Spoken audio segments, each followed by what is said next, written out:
Oh boy, oh boy, oh boy. Hello out there. It's your man, not your boy, Ted E. Fame. I have to apologize. Wait, I took a nap today and I overslept like crazy. I can't believe because it's so hot. I think the temperature today got up to about 96 degrees. At least 96 degrees today. It was scorching hot. And I just went to it was about 4 o'clock. I said I'm gonna take a little nap. Man, I just now woke up. I swear, I just now woke up. I couldn't believe my little nap turned into a sleep, a nice sleep. So here we are, an hour plus late.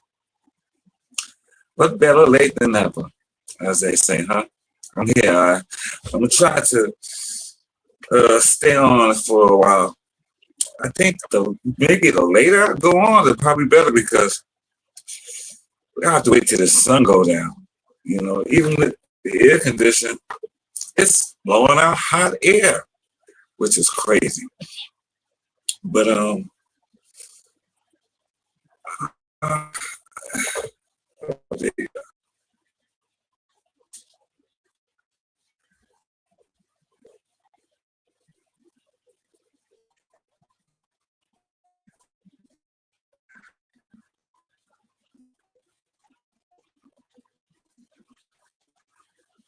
I still Adam you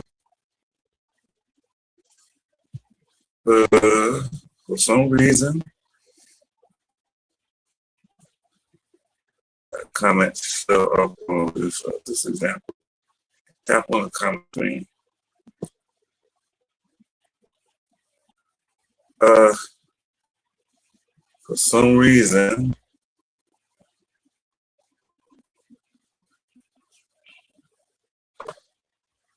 having trouble connecting this. Oh, okay, here we go. Here we go. Here we are. Can you hear me? Are you there? Yeah, I can hear you. I think I got a little bit of bad connection on my end because sometimes you're breaking up a little bit, but during the stream you're not breaking up. Mike is not me. Anyway, so wow, it's just one of those days. One of those days. One of those days. Are you able to hear me now? Okay, so now are we good? Okay, I think we're all right now. Woo! It's hot now. Where's my towel? Even now, it's so. And the air conditioner's on, and it's still hot. It is still scorching hot outside. Oh my goodness. I'm trying to set some stuff up. Trying to where am I? Just wanted to make sure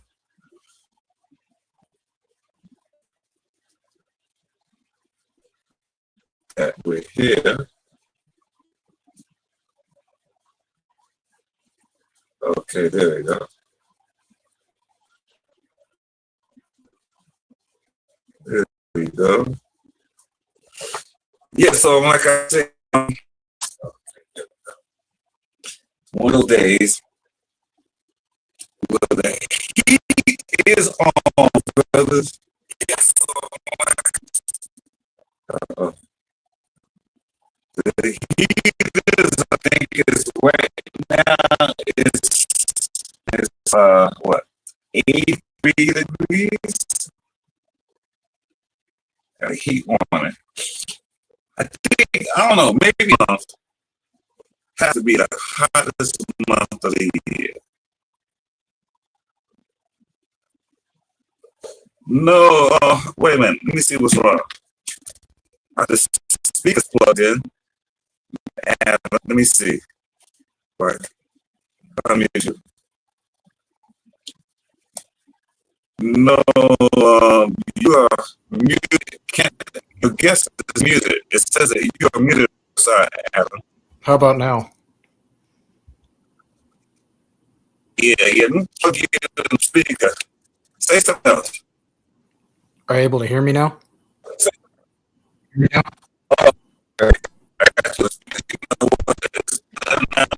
Can you hear me pretty good? I can hear you, but can you hear me? Very well now. A lot better before 10 device. I got it plugged into the speakers. So I can hear you. How you been, buddy? How's life inside? Is it hot over there? Are you speaking? That's because I keep moving away. I gotta move. I gotta sit like this. How's this? Is this better? Yeah, that's better. Are you able to hear me now?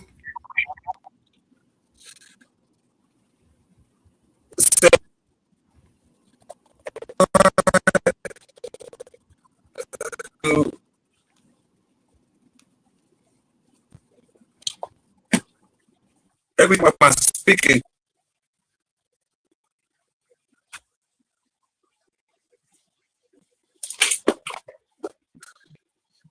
I'm gonna. I heard though. I thought it would be okay.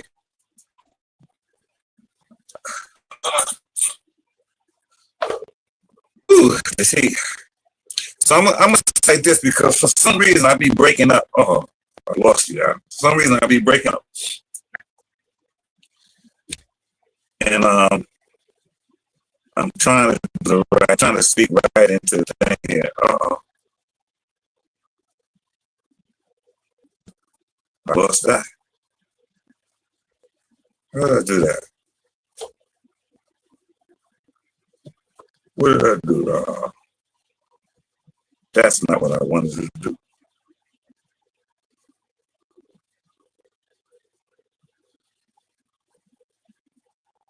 Every time I think I'm doing something right, I got this private chat.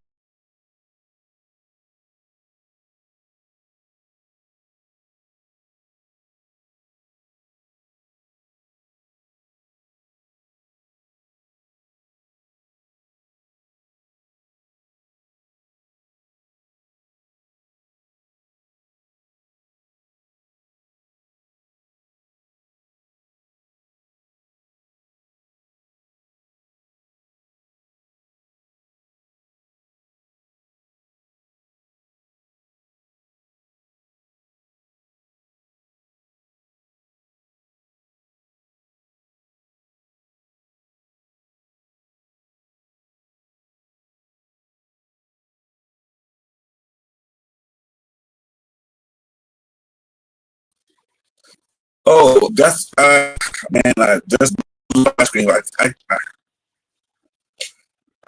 added it. That was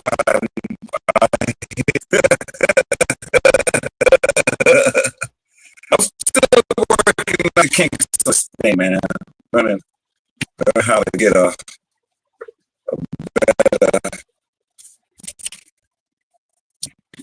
Oh, that's can't do that. I'll get better. There we go. All right, how about now? Yeah, I can hear you now, buddy. All right. Seems like it's working. Yeah, you can hear me pretty good. It was breaking up there again. You hear me now? How about now? Is it breaking Yeah, I up? can hear you better now. Okay, so I'm gonna have to talk like this. I guess first I move my face away from the speaker.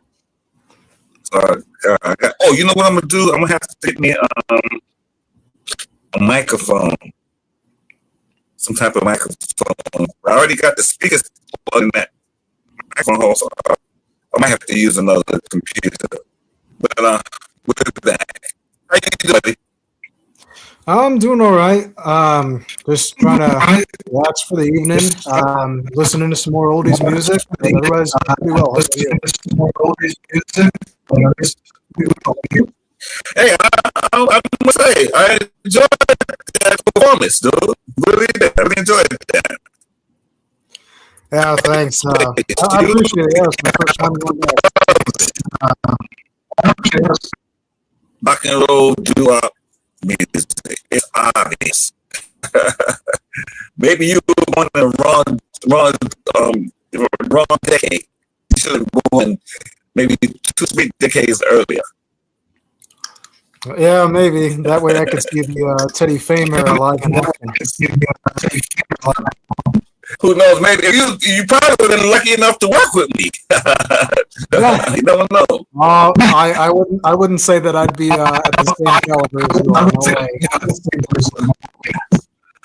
Well, you know, the beginnings, I wasn't always earn my stripes, as they say. I was talking. We were speaking about doing stuff that you love to do, and you would do it for free. You become telling somebody that they want to make it in the world, and I was saying you have to get a lot of people passion, or they can't identify as Adam.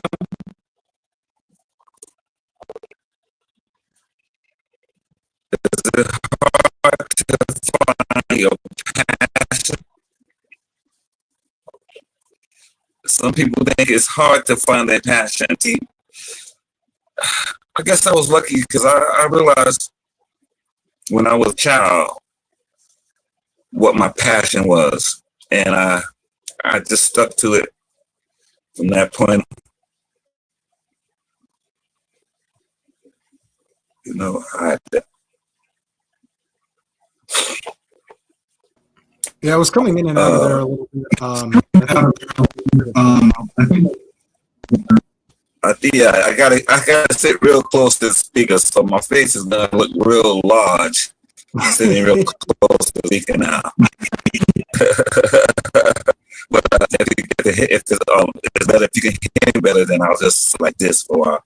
I'll figure it out. I'm still working out the kinks on going live. It's this thing is funny. You gotta put your own system studio for this thing, man. But yeah. Yes, like I said, I was impressed. I was impressed when I saw that. Hey, by the way, that thing on with Frankie, Anthony, kind of, you know what? His voice sounded pretty decent. He just older, but his voice he doesn't sound too bad. He's just that he's what 80 something years old. 85, 86. I don't know if 85, 86. You see, it's at some point. I think the 80s. By the time you do 80s, hang it up, man. Hang it up. Hang it up. You don't need to be singing out. You don't need to be performing on stage no more. I think that's probably what the problem is for a lot of these entertainers and artists. It's hard to give it up. You know, even when they can't perform at their best anymore. You know, how old is Martha Reed? Is she in her age also? Can you repeat that question? How old is Martha Reed? Isn't she in her 80s also? She might be. She might be. It's either late 70s, early 80s. 81. Yeah, probably somewhere around there. I seen a recent it's funny because I seen a recent thing with Diana Ross, but Diana Ross ain't never been a great singer. She had a nice vocal style, but she wasn't a great singer, so she really had to push her vocals. She always sing in her middle voice, her chest voice, which is easy to maintain, as some people who sing constantly in a higher upper register. Those people who sing in a higher upper register have a tendency of losing their voice sooner than people who sing in their chest voice and natural register. And that's her songs in her chest voice, her natural register. I think my Donna Ross song, was she sung her upper register, was probably Endless Love with Lionel Richie, because she really sang her soprano voice on that song. Right. But other than that, yeah, he sounds decent now, because what happened to the Imperials? They all died. Like Sammy Stanton still on? No, as a matter of fact, actually, all of them are still around today. Sammy Strain, he used to sing with OJ back with the era. He's still around, does things on occasion. The rest of the guys, Ernest, Clarence, and their bass singer, I'm pretty sure So they basically all just retired. That's what happened, right? Yeah, pretty much, except, again, Anthony's pretty much the only one that's keeping it going. Yeah, I noticed he got the band members now singing in the back. A lot of people, a lot of lead singers usually go out eventually and solo and leave the band and leave the group behind. And because it's usually easier for them to continue without the background singers as it is for the background singers to carry on without the lead singer.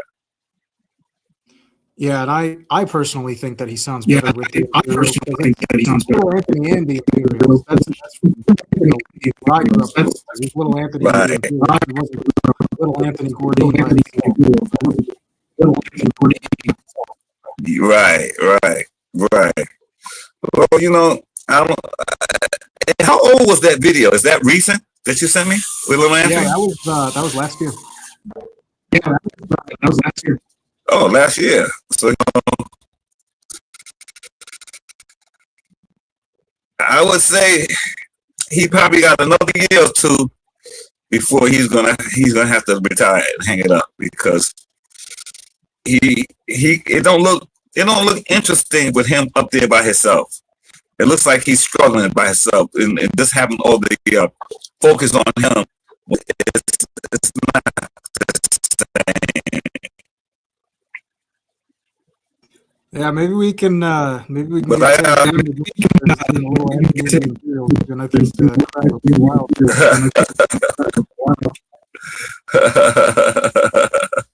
well, I got about 10 good more years probably. I'm gonna utilize these last. I probably got about 10, 12 more years. I'll give myself to my late 70s, and it's probably time for me to like do the same and like hang it up, because I don't want to be out here in my 80s performing like that, man. It's too much on you. It's too much on you. Even when I was in my youth, it was hard work. So being in your later senior years, yeah, no, I don't do that. I don't do that. Do you know by any chance? Rock and roll tonight, if the Platters actually come on the stage to sing during that your speaker? Hey, you breaking up? Can you get closer to your mic? You breaking up now too. Okay, that's what you said. Say it again. I was asking if the Platters perform. No,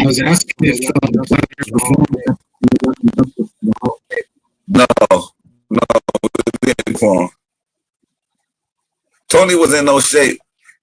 Neither was Zola, or I guess Herb was probably okay, but we didn't have our band with us, and we didn't have we didn't have our other members with us, and it was just the three of them. So they wasn't going to go up there and sing by themselves. They would have to rehearse something like that. They didn't sing. You know if Tony had a lot of the females screaming for him when he used to sing back in the day with you guys?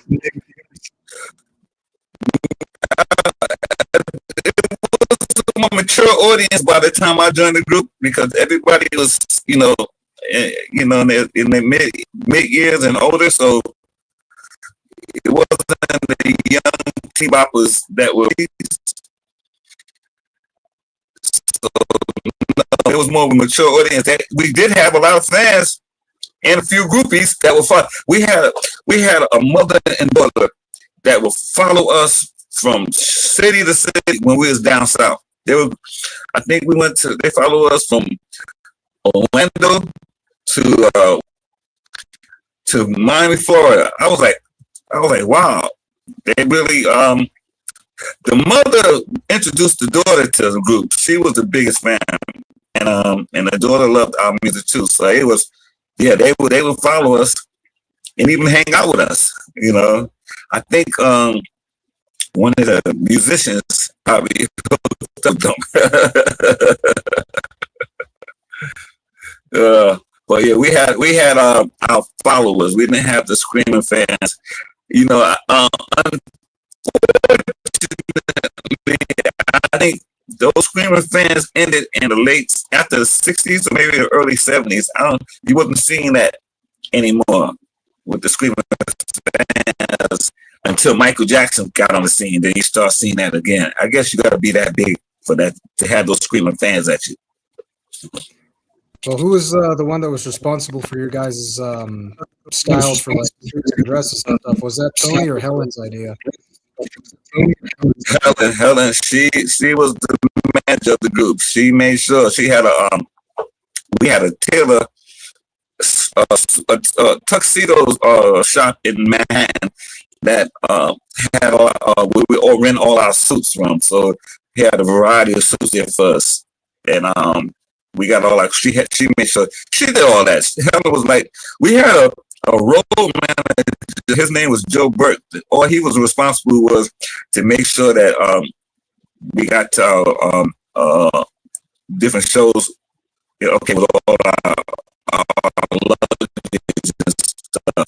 But in terms of all the business and things of that nature, Helen made sure she took care of all that stuff. She was the manager of the group at that time. She did a good job, though. I'll give it to her. She was really on her P's and Q's when it came to making sure that we were prepared to go on stage and to be ready. We had we actually rehearsed with the vocal group. We actually rehearsed at their house, at their apartment. But rehearsal because the band had charts. We always gave the band charts, and we had our regular band that worked with us that already knew the stuff, so we didn't really have to rehearse with the band. Yeah, I remember with my group back in elementary, we had a moment where the guys and I ditched class one day. We were sitting in class, and I was telling the guys in the classroom, I said, guys, meet me out in the hallway outside. And they're like, well, why? Is there something going on? Is there a particular reason? I said, no, just meet me out in the hallway. So I asked the teacher if I could use the bathroom, and the teacher let me go. And then after about every 5 minutes, the teacher would let the other two guys go out. But the teacher got a little suspicious of us and said, I hope you guys aren't hanging out together. You guys get back to class, take care of your business. But what happened was the two guys came out of the classroom. They went to use the restroom first. And then afterwards, I said, follow me. Because the elementary school that I was in, it was a 2-story school. So you had your stairwells. And what we did Right. was I told the guys, let's sit down in the hall here. Let's go to the stairwells, and we're gonna sit on the steps. And I said, guys, make sure nobody's around us. I don't want to get us in trouble because this was around during class time. And I just ended up singing a little bit of a song from the Skyliners called "This I Swear Is True." And I started singing that, and both of the guys were starting to blend in with the tenor and then with the baritone in there. And they never heard the song before, but I said, guys, I don't expect you to know it. Just follow along with me. So next thing you know, I'm just in this hallway, in the stairwell, and all we could hear was the echo of ourselves. Like, I love for you. Guys are singing their backup part, and I'm like, oh man, this is great. But eventually, the librarian he actually found us. He heard us in the hallway, and he called us, and he's like, "What are you guys doing? Get back to class!" So we ran back to class. We knew we were in trouble. We snuck out of class one day just to sing. You was at your school and You were breaking up there, Teddy. School, did they have like anyway you guys could perform?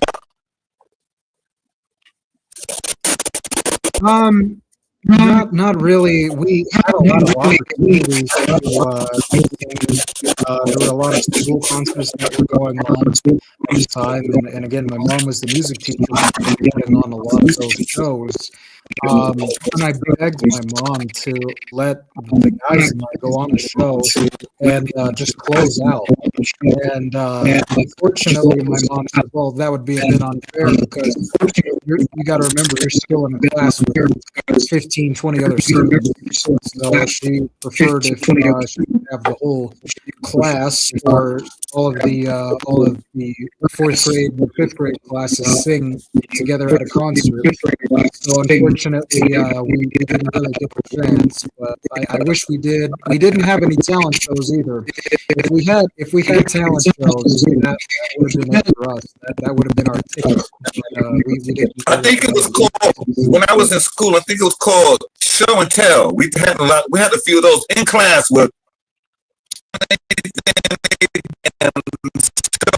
To the class, and we had some people that had a few kids that would do who thought they were funny and tell jokes, and some people who had little magic tricks. A couple of us would try to sing. I think I was probably in 6th or 7th grade. Man, it was called show and tell. I remember that.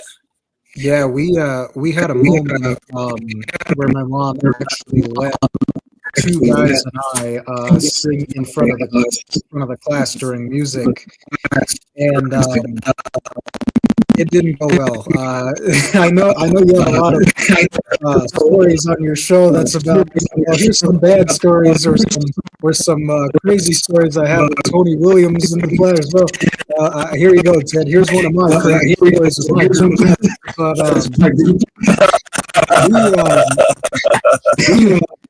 we were up in front of the whole entire class during music class with my mom. And I just remember seeing everybody's faces. And two guys were with me from the group. And I was like, what are we going to sing, guys? We didn't come prepared to this. And we got our lead singer singing with us. I said, Brad, do you have something that you could sing? He's like, oh, no, it's all you, man. I said, oh, shit, I'm on the hot spot now. We never sang as a trio before. We never sang as a trio before. How's this going to turn out? So I said, all right, well, let's sing You Belong to Me by the Duprees for a second time. And unfortunately, the guys completely forgot the song in the key. So both of them were singing in the same key at the same time and not even singing the background part to it because they totally forgot about it. And I'm like, oh shit, I'm embarrassed the hell out of myself. And I saw one gal, she was covering her ears and staring at me. I'm like, this is going very bad right now. That's funny stuff. I am so impressed that you know so many songs, though. You know a lot of songs. I'm really impressed. Yeah, I mean, we live in a day and age where you can look all of that stuff up now, and you know, I could almost name you a doo-wop song right off the bat. I'm not so good at when it comes to naming the record labels that a group or a musician was on, but I could certainly name a song and the artist. Yeah, those record labels, they came and go. Little small mom and pop record labels was coming and splashing and going all the time. I think at the height of the Platters, I think they were what's the record label? Music. I think Helen said something to that nature. I never was signed. I was never signed to a record label. I put out my stuff independently. Actually, I started my own online record label. Well, yeah, it was called Teddy Fame and Fortune. They records and publishing, and I also was selling my CDs. Well, I'm still selling my music through CD Baby. Have you ever heard of CD Baby? It's an online music store. I haven't yet. Yeah, well, it's basically for independent artists who want to get their music out. CD Baby is the new way of doing it. Well, my stuff on CD 2004, 2005, something around there. So last time, no, actually, I put something on CD Baby in 2011. My last CD I put on CD Baby in 2011. So, and it's still actually the good thing about CD Baby is you put the music on it for life, and your music, as long as people listen to your music and streaming your music, because basically it's a streaming service now. You know, this is how many people listened to your song last month. I was like, wow. I hadn't put, that was 2011 was the last time I actually recorded any music. And the fact that I'm still making money off some of those songs, I'm really appreciative of CD Baby. Yeah, there was. I actually have a funny Platter story from my personal experience. So before I transferred to a different school for fifth grade, I wanted to do one more song with the guys, and I eventually discovered the Platters. And what I did was I introduced Only You to the group, and and Bradley's like, who's going to sing this? Because I'm not going to sing this. I'm like, why not? And he's like, my voice is not going to do that. So I asked the tenor vocalist, I said, hey, Francisco, come on, man, try to sing this. He's like, no way, man, I'm never going to sing a lead song. I'm going to embarrass myself. No way. So I'm like, all right, Diego, Gabriel, how about you guys? Are you guys going to try it? Diego's like, I'll give it some thought, but no, on second thought, I don't want to sing it live. I'd rather sing backup. Gabe was like, yeah, no way. I don't even know the song. Sorry. You guys are really going to have me sing Only You, huh? And all of them were like, yeah, give it a shot. And so I did try singing it outside at recess once. And one of the guys was like, Adam, it sounds all right, but it's too slow. It just sounds too slow. And I'm like, well, I know you guys are used to this rock and roll stuff, but just give it a chance. The guys did not even like it, and they just left me trying to sing Only You by the Platters. And I really wanted to make it work, but it didn't. And I knew that I would never sing like Tony Williams, so I said, oh, I might be a bad fit for that.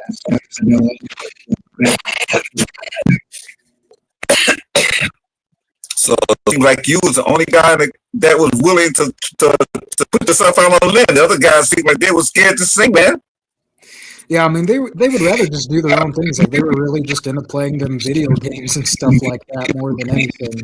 That's just what they were into more. I mean, they were just, again, we only lasted a couple months as a group, so it was very temporary with things. I couldn't get the attention span or the commitment out of the guys to really do it. Something that's really a passion of yours. It's something like you really, really wanted to do this, man.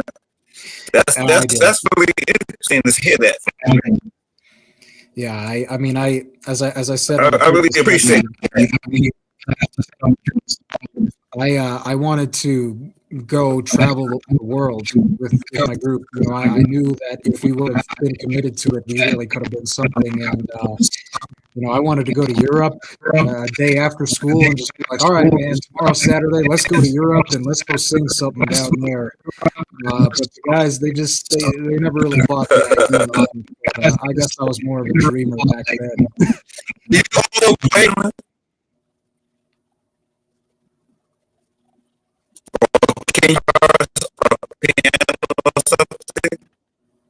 So I used to play drums and guitar. Okay. And guitar, I mean, why'd you give it up? Well, one reason was because I didn't have the time to really play it. I was already transitioning into middle school and soon to be going into high school, and I didn't have much free time to play it. And on top of that, everything that I had for music, I lost all of my willingness and all of my passion for it. I just became very discouraged with what I was seeing around me and the music that I was hearing and seeing where everything was going. I just thought to myself, well, there's not really a place for this music to really fit in with today's society, especially with my generation. So I just became so discouraged to the point where I just said, you know what, I'm just going to stop. And on top of that, when I was still singing around 5th and 6th grade, a lot of the folks that were around me said, man, just shut up, I don't want to hear that. I don't want to hear you sing, I don't want to hear that song. So I had my reasons to stop, and I never really went back to it. Well, you could always run into obstacles in my life because it sounded similar to my story growing up. You know, when I had this passion as a kid singing, I didn't have the talent or this. You can't sing or this and that, but that never discouraged me. All I did was it just made me wanted to prove them wrong and prove myself right, and I tried harder and harder and harder just to show everybody that they were wrong, that I could sing. And I stuck with it long enough that people started noticing that I started getting better at singing. You don't sound so bad no more, you know. But it was something that I was passionate. I said, I don't care what nobody says. I don't care if they think I can't sing for the rest of my life. I'm gonna sing. I'm gonna prove everybody wrong. And it just goes to show, man, if you stick with something long enough and you really determined and you put in the work, you will get, it's anything, you will get good at your talent level, but you would get skillful at it. Yeah, and I appreciate that too. You know, I did, I guess, how should I say it? I've been removed from the music in terms of my time of singing and performing and all that. That's all I don't think it really ever grew out of me in a way, because you know, it was last year I was down on campus, and I was using the men's room. It was during passing period. I was getting off of lunch, heading into math class, and I had about 30 minutes before math class, and I noticed that no other guys were in the bathroom. So there was a good echo in there, and I started singing "It's in Your Eyes," and I said, "Oh my gosh, singing that song where there's an echo is a whole other thing." Dude, singing in the bathroom was my dream come true. I was to spend hours and hours in the bathroom because the echo sounds so great in the bathroom, man. I know exactly what you mean. I mean, I had my family knocking on the door. Hey, man, I'm trying to use the bathroom. Okay. Yeah, one bathroom. Everybody, I was in that sucker like it was my bathroom, man. The acoustics and the sound that reverberates off the wall in the bathroom is amazing.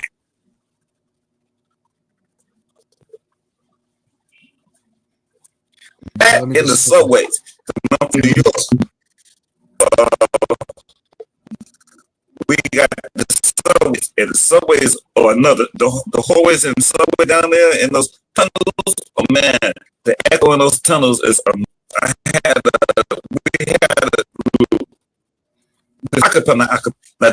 acapella group.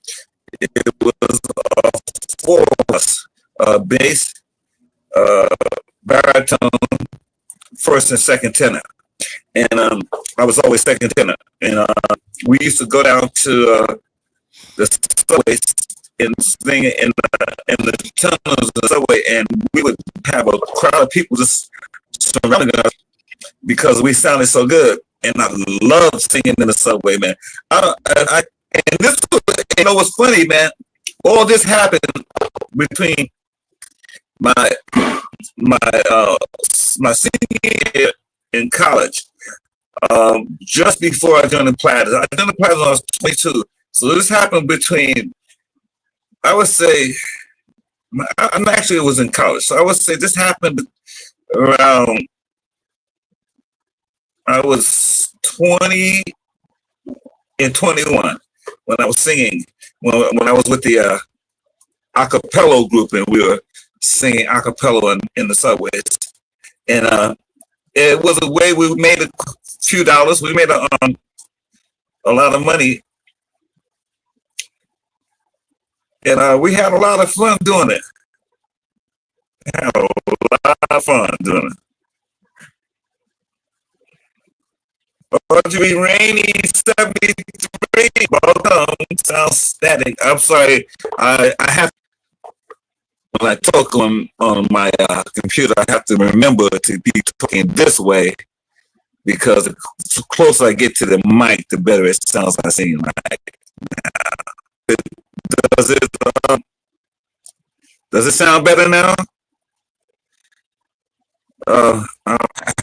You have to get used to my big face on my speaking like that. I'm looking at myself on the computer. I look crazy so close to the thing, but I guess that's the best way I can get this sound. Yeah, this is a Sunday night here. The weather is cooling down now. It's not as, I swear it was hot. This has to be the hottest day of the year for me. It was crazy hot. But it's cooling down now, and it feels better now. I'm not sweating anymore. But yeah, I was telling Adam how we used to love to sing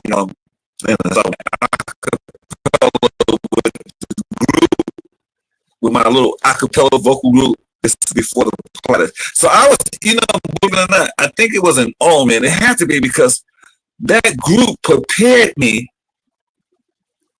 to be able to sing with the Platters.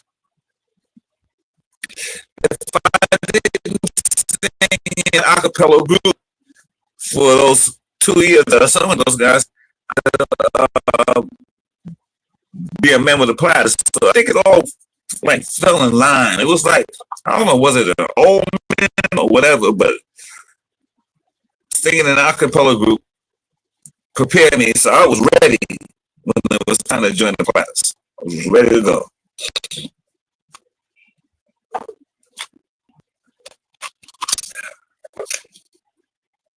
So I hope everybody out there in YouTube is having a good evening, a good Sunday evening. I think this is the last week or last month. I don't know, last week or last 2 weeks of summer, and then we're going to go into fall. Oh, I'm sorry, Adam. I'm going to add you back to the studio. My bad.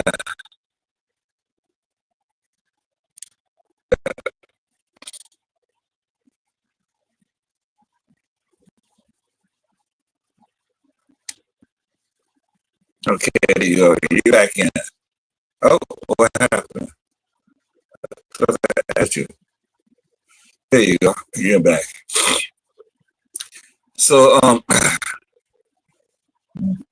I lost my train of thought. What was I talking about? Oh, so, no, what was I talking about? The subway, or was I talking about the heat? Either way. If any of you guys have any questions you want to ask me, thank you for joining us. See, we got a few people here tonight. Adam, just been. I hope you're enjoying our conversation. I think, you know, Adam, I think I'm gonna start doing this. Sunday seems to be a little easier to do than so I'm definitely gonna do every Sunday.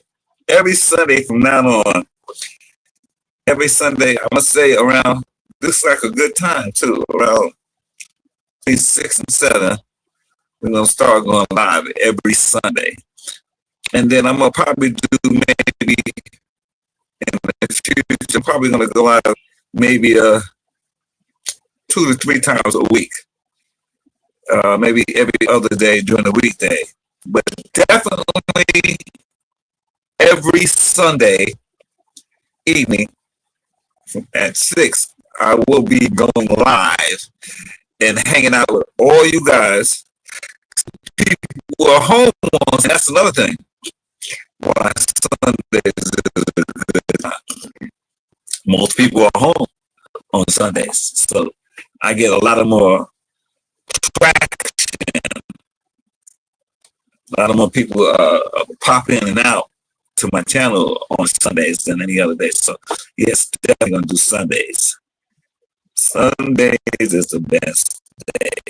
It's one of the best days. Are you all right there? Yeah, I was trying to get my camera to work. It's not working. I can hear you. Sounds good. Sounds good. But I think you muted yourself again. See, look, you mute. I don't even know what to say. I was thinking about something. You got anything you want to ask me, Adam? Nothing's coming to mind at the moment, but I will tell you this. I actually found a big notebook in my room. It was covered in dust, and it said old song notebook. And I said, oh, wait a minute, this is the notebook that I had when I had my group. And when I started out, there were a couple of songs that I used to write, but I never finished them, I never recorded them. But I saw all that music and all those lyrics and stuff. I was like, wow, it's a nice discovery. And I shared it with some of my other contacts. They said, well, you should get to work on it. You should finish it. And I said, nah, I don't have any will to do it. But I was like, oh, it's a neat find. Found in my room. Well, you know what? Writing songs to be just a hobby, man. It could be something. If you're good at rhyming, you're good at coming up with words. Writing songs is a lot of fun.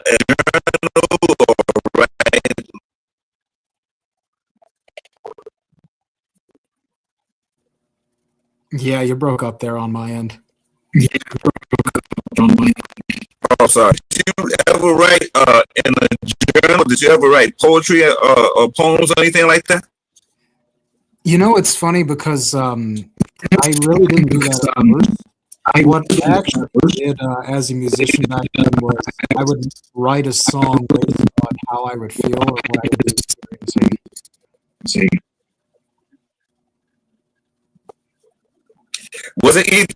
Was it coming up with ideas for writing? Did it come easy, or was it hard for you to do that? I think when I was going through it and when I had to do it with me, everything was very natural. I was picking the song, basing it on my thoughts or experience. But as time went on, when I wasn't really having that amount of social interaction with people, it became much harder to write because there just really wasn't much inspiration at that point anymore for me. Right. I was really, when I first started writing songs, how easy they came to me. It was something but I always liked writing poems, and I always liked making rhymes. So I was always good at that. When I started focusing and really became really serious about actually writing songs, it came kind of easy. My hardest thing was coming up with a subject matter to write about. Once I had a subject matter that I honed in on, it was easier to write. It was easier to write a song. What I had to learn about how to write a catchy hook and a catchy chorus. That was the part that I really struggled with. Yeah, and what also helped me was that I could hear as I was writing lyrics for songs, so I knew how it goes. But what really made me struggle a lot was that if I did not record the sound of what it sound like beforehand, I would totally forget how the song would sound and how the song would go. It would just be irrelevant. It's a bunch of words on paper, and I'd be like, well, I don't know how the song would go. So it's kind of funny that it worked out that way for me as well. First, I just heard a song before it's made. You speaking really more about melodies. That's another thing. I did similar to you. I used to carry around a little Walkman. At that time, I had a Walkman. So anytime a melody would come in my head, I would hum the melody. I wouldn't really have the words yet, but it was easier to write the words once I got the melody. So the melody is probably what do you think? What do you think about that? I was only able to hear your question. What did you say before that? You were breaking up a little. Oh, wow, we both breaking up because you're breaking up a little too. I get it. I was writing melodies because that's why I would probably walk around with my Walkman. I had a little Walkman, and when the melody popped in my head, it's when I would hum it into the Walkman, and then it was easier to write the lyrics after I had the melody. Was that similar with you? Yeah, that's actually what I did first. Before I even recorded any of the vocals, I would just record the sound of what the instrument would be. That reminds me of a story. I don't know if you ever heard the story about the Rolling Stones. Well, Keith Richards said that lick that we love, he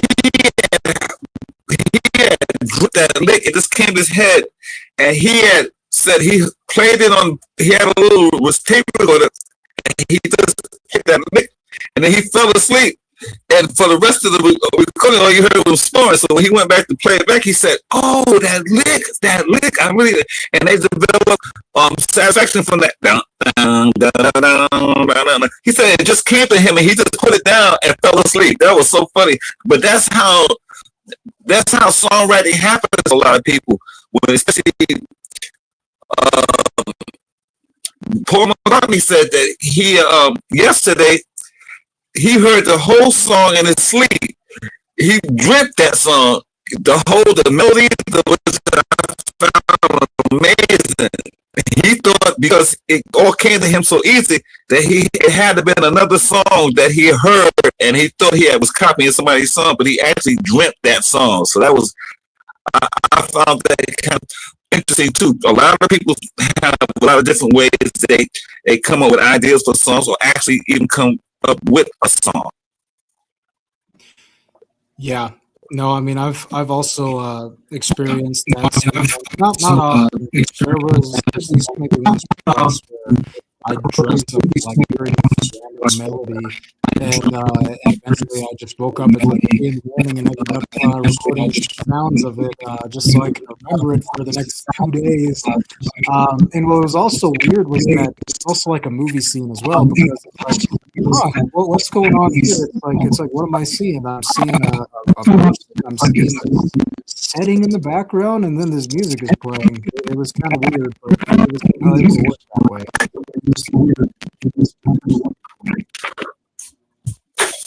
Yeah. Hold on a second.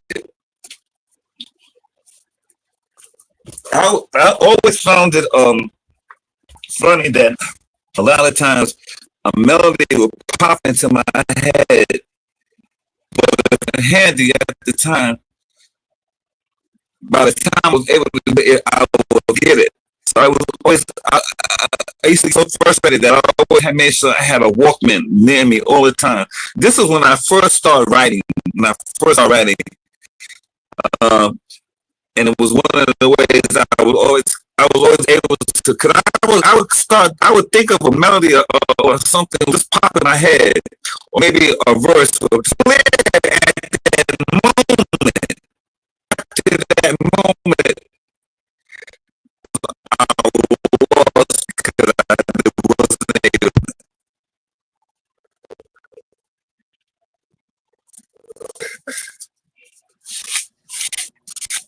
Yeah, I was pretty similar in that regard as well.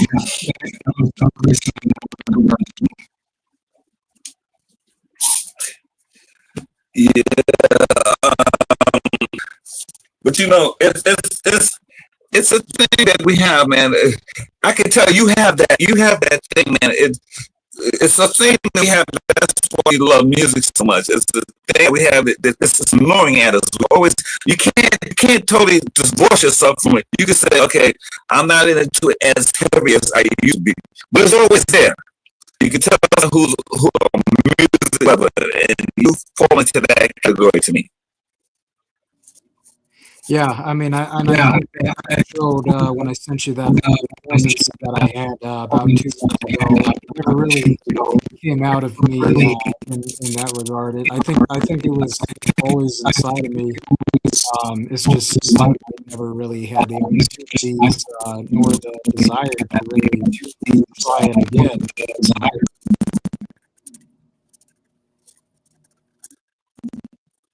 When you have a passion for something, I don't care how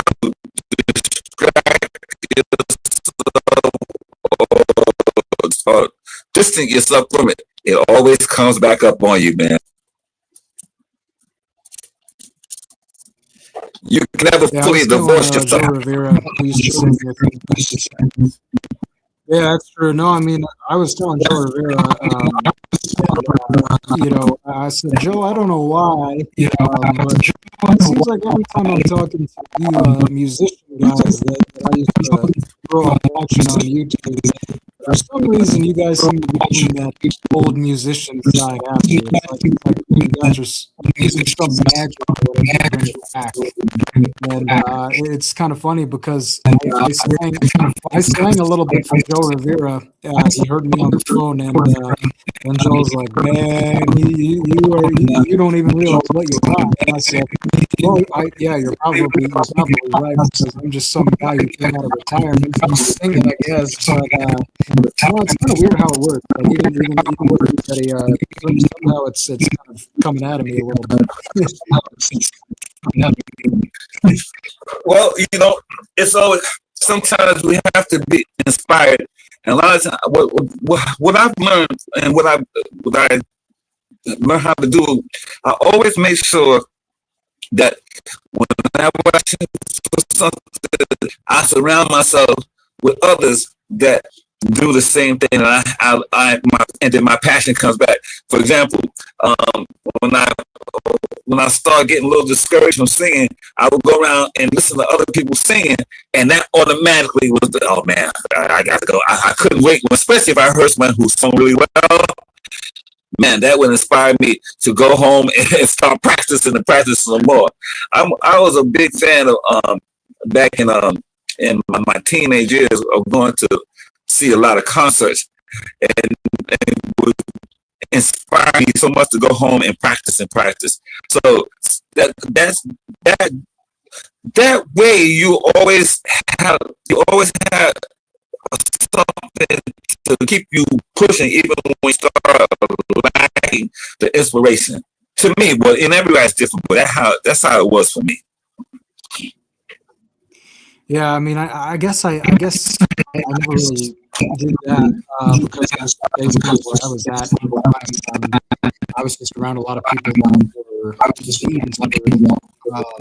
and I didn't really surround myself with people that encouraged me to keep going. And I really believe, sincerely, I think if I would have met you guys around that time when I was in 5th or 6th grade, I honestly think I would have kept going, because that's when I was still doing it, and that's when I was starting to stop. But I think if I would have met you guys then and hearing it from you guys, I think I would have kept going. I don't think I would have ever stopped.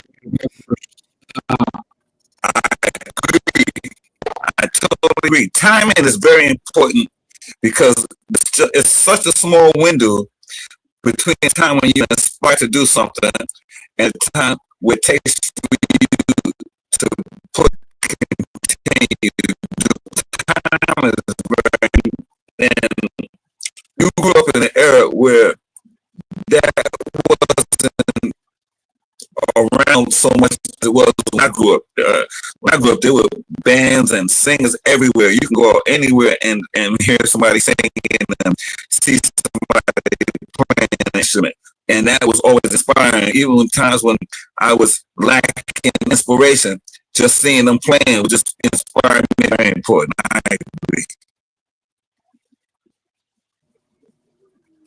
Yeah, and what I saw, there was one time my parents saw that there was a group that was coming over to my campus that was going to be performing 50s doo-wop music. And I did some research on them, and I said to my mom and dad, these guys are not a real doo-wop group. They're a tribute group. Even though they're great, they're talented, but they're not a real legitimate group.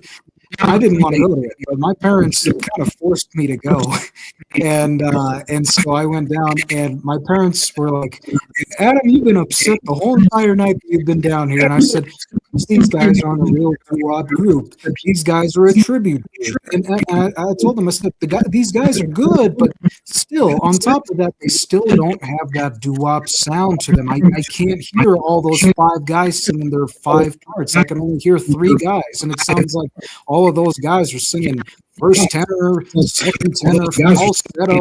They're just didn't do that. And it just bothered me. And I told my parents, I said, don't you ever take me to another tribute to because in my opinion, they're not the real deal. With our group, we came up with our own stuff. We sang our own stuff. That's why I'd say, well, I could probably consider our group is the last real doo-wop group, because we came up with our own stuff. We had our own dances. That's how it starts, man. That's exactly how it starts, man. And I agree totally with what you just said. That is so true. But unfortunately, we're in a different times and era now, and what people find fascinating and exciting, they don't find that anymore. It's just how it is. So we have to. I don't know. You have to. Even when I was working a lot after I left the Platters, unfortunately, I could work in America because there were a lot of opportunities to do this and really work full time. So I was always overseas. I was either in Asia or I was in Europe, because that's where the demand for my talent is. As a matter of fact, I have some friends that are still in Japan now that are still working over there, they're content with being over there, working over there now. So I lost my appetite after a while for being overseas, because I wanted to come back home. But it's the inspirations that what makes it possible for us to continue doing what we're doing and being good at being good at this. That's the inspiration. Yes, I would agree. Yeah, and my parents they always say they call me almost every single week. They're like, Adam, take a look at this. Take a look at these musicians singing on YouTube. And I tell them, I said, what you don't understand, guys, they are a tribute group. I can go see 1,000 different tribute groups on YouTube. Dress up and look like the Andrews sisters, or who can dress up and look like the Temptations, and they're just paying tribute. But for me, I want to see the real deal. I want to see a group that comes up with their own songs, that can come up with their own dance moves, because that's what makes it unique. That's what our group was. We weren't one of those groups where it's like, we're going to be a tribute group to other people's music. We wanted to be our own group, and that's why I just enjoy that before. And yeah, there's a lot of talent with some of those people that pay tribute, but I've seen enough tribute groups to the point where I just say, I want to see the real deal. I want to see a brand new group that's like the Fleetwoods, the Platters, the Andrews, just something like a modern version of the brand new band of 2026. But unfortunately, as you said, times have moved on. The people who really enjoyed that music have died off. And I mean, nowadays it's all triple X, Juice WRLD, and all that. I'm sorry if I offended any of the viewers since I said that. I don't mean it in that way, but that's the popular thing of today, of course. But I know what you mean. It's totally true, Adam. It's totally true, man. So look, Adam, it's been over an hour plus, man, on his stand. I can't believe time goes by so fast. I really enjoy your company. Gonna be Wednesday. I'm gonna come back on live, and we can just continue having our conversations. That sound good to you, buddy? Yeah, that sounds good. Hopefully, the internet connection will be better on both of our ends, so I can hear you a little bit better. I'm gonna work on this thing. I'm gonna get right to the speakers so I can hear you clearly now. But I gotta get somewhere making getting a mic or something, so I won't have to be leaning up against the thing like this. So I'll be talking to you soon. You take care and have a good night, buddy. All right? And you guys who are out there that's with us and been checking out the game of Tony Williams Platters, I'd like for you to come and just hang out. I'm always put a link in the subscription, so if anybody would want to join us, me and Adam or anybody else want to join, you're always welcome to join us and have a conversation. Let's